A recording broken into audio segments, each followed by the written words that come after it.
وبرکاتہ۔ میرا امیر اہل سنت کی بارگاہ میں یہ سوال تھا، جیسا کہ یہ ویڈیو میں دیکھا جا سکتا ہے کہ ایک ہی وقت میں ایک ہی مقام پہ دو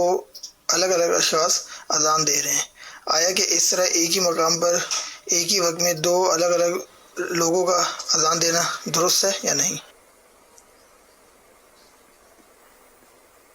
یار یہ کچھ دیر بعد سوال چلتا تو زیادہ اچھا تھا، کیونکہ یہ سب اذانوں میں اس وقت تو مصروف ہیں۔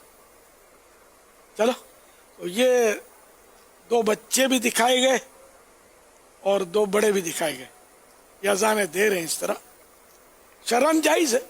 کیونکہ یہ تلاوت تو ہے نہیں کہ دو جانے مل کے ایک تلاوت کرے تو دوسرے پر سننا ہوگا وغیرہ، تو مل کر نعت شریف بھی تو پڑھتے ہی ہیں نا، درود و سلام، صلاۃ و سلام تو سب مل کے ہی پڑھتے، اس میں کوئی حرج شرعاً نہیں ہے۔ اور یہ نماز کے لیے اذان تو ہی نہیں، یہ برکت کے لیے اذان دی جا رہی ہے، ایک امر مستحب ہے، اچھا کام ہے، وبا اس سے دور ہوتی ہے، اس سے شیاطین سرکش جنات دفع ہوتے ہیں، برکتیں اترتی ہیں، رحمتوں کا نزول ہوتا ہے، غم دور ہوتے ہیں، گھبراہٹ دور ہوتی ہے، تو یہ بڑی برکت اذان ہے۔ تاہم یہ کہ احتیاط سمجھ میں آتی ہے کہ اس طرح دو کا اکٹھا یا تین چار اکٹھے کریں گے نا اذان، تو لوگوں کو تشویش ہوگی کہ یہ کیا کر رہے ہیں،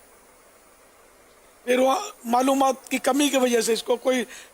اپنا حکم لگا دیں گے کہ ناجائز ہے فلاں ہے ایسا، تو اس لیے سمجھ میں یہی آتا ہے کہ احتیاط اچھی ہے، ایک آدمی ایک وقت میں اذان دے، یہ مشورتاً عرض ہے۔ صلو علی الحبیب صلی اللہ تعالی علی محمد صلی اللہ